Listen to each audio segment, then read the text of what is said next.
Donc, je m'appelle Guy Richard et le nom de famille c'est Konou.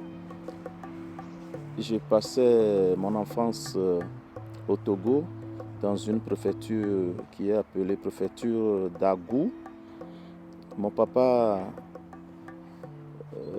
devait travailler dans une usine à Agou. Donc nous étions tous à Agou. C'est là où j'ai commencé mon cours primaire. Alors j'ai commencé le cours primaire dans une école catholique qui s'appelait École catholique de Fada-Toji, c'est-à-dire la montagne du prêtre. Oui, mon père travaillait dans une usine, mais ça ne l'empêchait pas d'aller au champ. Mon père allait aussi au champ, on le suivait aussi, on allait au champ travailler. Ma maman, c'est une revendeuse, elle achetait les produits et les revendait au jour du marché. Donc voilà. Alors j'étais en CE1 quand j'ai dit à mon papa que je voudrais rentrer à l'internat chez les prêtres. Mon papa m'a demandé si je pouvais continuer, je pouvais le faire. J'ai dit oui. Et nous étions 4 avec le curé et son vicaire sur la colline. Alors après mon certificat, j'ai dit au curé que je vais aller au séminaire, au petit séminaire. Et donc je suis allé au petit séminaire Saint-Pie X d'Agoignivé, au sud du Togo. Je me rappelais que le premier jour quand mon papa m'a amené au petit séminaire, la séparation a été très difficile. Quand mon papa devait retourner, je crois que nous tous, on était tombés en sanglots. Après le bac, donc j'avais fait une année de propédeutique.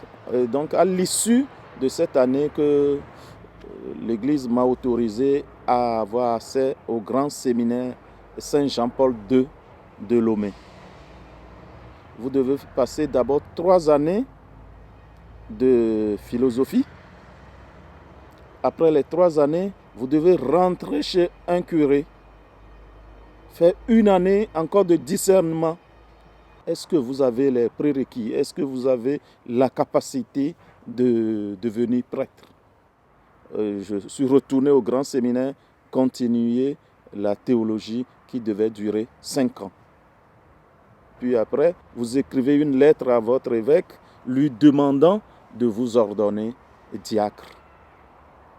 Et après mon ordination, on m'a affecté sur une paroisse Koudjravi, c'est au Togo, c'est sur une montagne. Donc je suis allé faire 2 ans, puis après, l'évêque m'a encore nommé vicaire sur une autre paroisse, sur la paroisse d'où je disais que mon papa a travaillé, à Agou. C'est providentiel, je crois. J'ai fait 2 ans. Après les 2 ans, on m'a nommé curé fondateur dans une autre paroisse, là où j'ai fait presque 6 ans. C'est au cours de ces 6 ans que l'évêque, un jour, m'a appelé et m'a dit est-ce que ça m'intéresserait d'aller aider, parce qu'il y a un évêque qui demandait un prêtre. Et donc c'était à Paris, moi je ne connaissais pas Nevers. Il m'a donné 2 jours pour réfléchir. À l'issue de ces 2 jours, je suis venu lui dire, Monseigneur, si c'est vous qui m'envoyez, eh bien, j'accepte, parce qu'il faut respecter l'autorité. Bonne journée.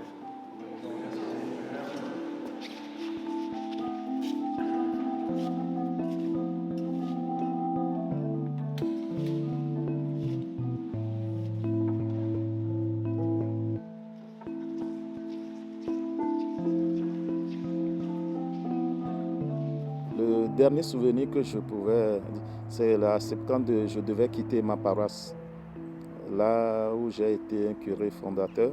Quand je devais quitter cette paroisse, je vous avoue que c'est avec serrement de cœur, parce que j'aimais ma population, j'aimais ma paroisse, et on travaillait ensemble, ce qui voudrait dire que les quitter, ils sont devenus comme des frères.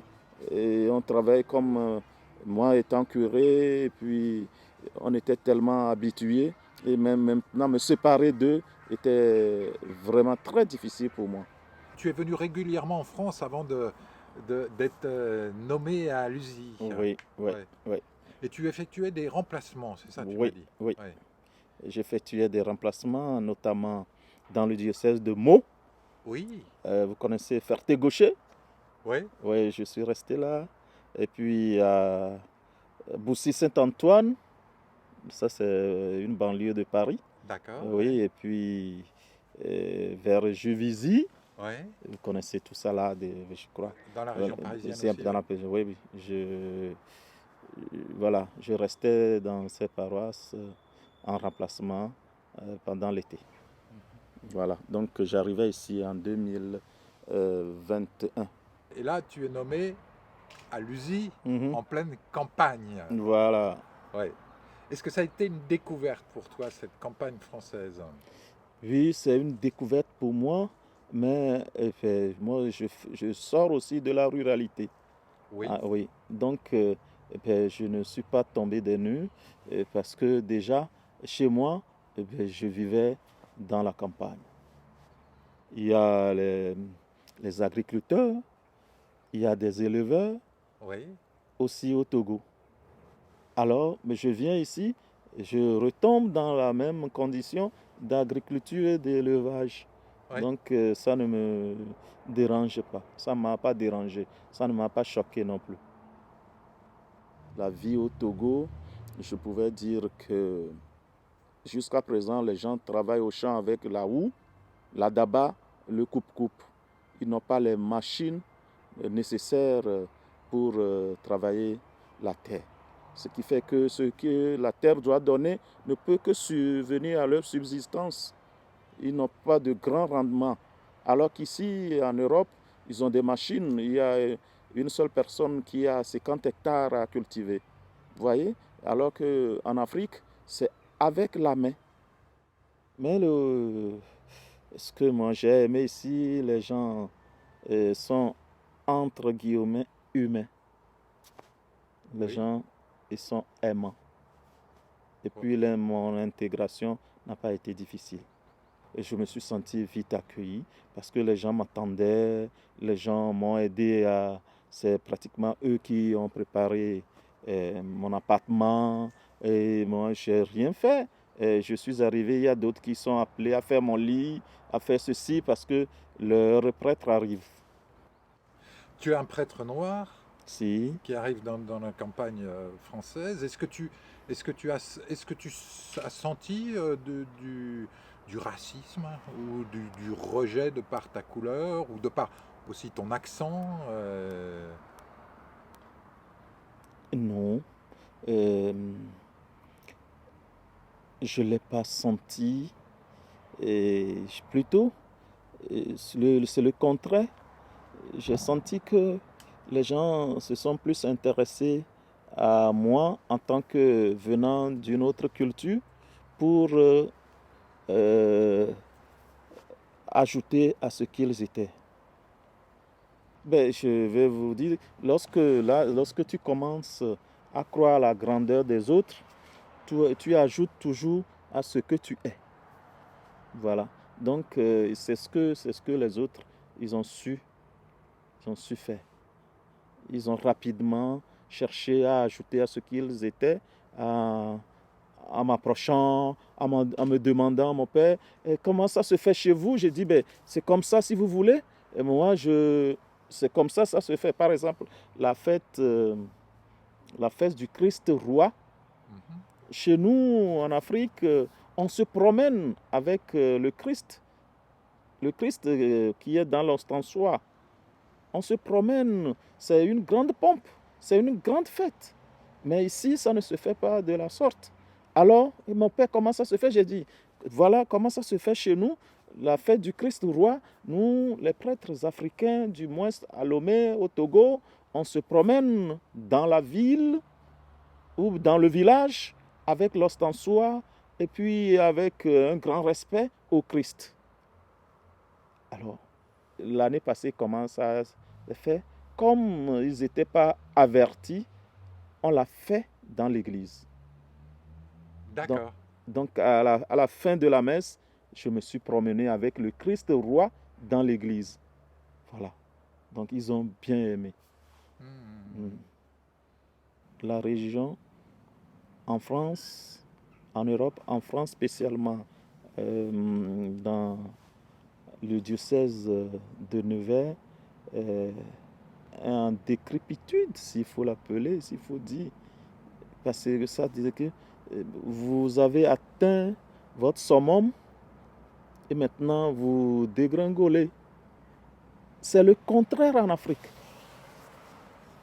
C'est maintenant, c'est la religion qui est en train de flamber en Afrique, alors que vous dégringolez. Est-ce qu'il manque des prêtres au Togo? Non. Non. Il y a beaucoup de vocations? Il y a plutôt beaucoup de vocations au Togo, parce que chaque année, il y a des ordinations. Il y a beaucoup d'ordonnés. Il y a beaucoup d'ordonnés. Spécialement dans mon diocèse. Chaque année, il y a au moins 10 jeunes. 10 jeunes? 10 ou 8 au moins. Ouais. Voilà. Donc nous avons beaucoup de vocations. On ne manque pas de vocations au Togo. À la grande différence d'ici. Ah oui, ici, moi je suis là presque, il y a déjà 3 ans. C'est hier qu'un diacre a été ordonné. Ouais. Alors j'ai appris que déjà depuis 12 ans, il n'y a jamais eu d'ordination à Nevers. Comment tu expliques cette différence de vocation? Ben, c'est moi qui l'explique. Moi, je ne l'explique pas. Si je fais, c'est un constat. Constat, il n'y a plus de vocation en France. Les gens n'ont plus cet appel et ils ne se sentent plus appelés parce que moi, le premier constat que je dis, ce n'est pas rémunéré. Il n'y a pas de rémunération. Il n'y a pas vraiment, ce travail ne paye pas. Oui. Ça ne paye pas. Alors, présentement, les jeunes aspirent à ce qui est payant. Voilà. Comme celui-ci ne paye pas, eh bien, il y a de quoi les enfants ou les jeunes reculent. Comme vous le dites, c'est effectivement les missionnaires blancs qui nous ont apporté la religion. Maintenant, c'est le prêtre noir qui continue par vous aider ici, qui viennent aussi vous aider avec la religion. Donc, c'est le retour de la médaille. Je ne sais pas ce que ça va donner à la fin, mais je constate que on devient de plus en plus nombreux en Europe. Oui. Mais on n'est pas des exilés. On n'est pas des exilés on n'est pas des... Nous sommes des missionnaires comme les pères blancs ont été. Oui. Tu as un mois de vacances, c'est ça? Oui, chaque année, j'ai un mois de vacances et j'en profite presque chaque année. Je rentre. Jusqu'à présent, je rentre chaque année. Oui. Voir la famille? Voir la famille, ça ne me suffit toujours pas. Tes parents aussi? Oui, mes parents. Cette année, je suis rentré, je suis resté avec ma maman 16 jours sans bouger. Et après, j'ai commencé par me promener sur les amis. Parce que mon papa, lui, il est déjà décédé. Et donc, c'est ma maman seule qui me reste comme héritage. Mes frères, chacun fait son petit métier. Chacun fait quelque chose quelque part. Ma maman, c'est elle seule qui... Là, c'est mon trésor. J'aime tellement ma maman. Quand je peux, je l'appelle parce que là, il faut qu'elle soit toujours connectée avant que je l'appelle sur WhatsApp. Mais ce ne fut pas le cas. Chez nous, il faut toujours acheter le méga. C'est la différence. Si elle n'a pas le méga, je ne peux pas l'appeler. Donc, quand elle a la chance d'acheter le méga, elle me fait signe et rapidement, moi, je l'appelle. Parce que moi, je suis connecté ici tous les jours. Ah oui, il m'arrive quelquefois, j'ai le manque du pays. Il m'arrive que quelquefois, j'ai envie de rencontrer les amis parce que ce n'est pas la même vie, on ne se côtoie pas ici comme on se côtoie en Afrique. La chaleur humaine, elle est différente. La chaleur humaine ici, elle est très différente. Je donne juste un exemple. Chez nous en Afrique, quand tu veux rendre visite à ton ami, tu ne l'appelles pas. Tu débats comme ça, il est content. Mais ici, il faut appeler, vous voyez. Et puis ici, tout est réglé. Alors que chez nous, tout est fait seulement comme sur des roulettes. Tu vas et ils t'acceptent. Mais ici, ce n'est pas la même chose. Tout ça là me manque. Il faut reconnaître.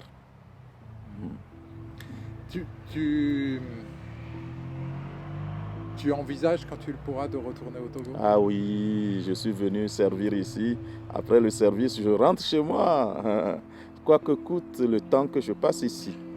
Et moi, dans ma tête, je suis venu pour servir.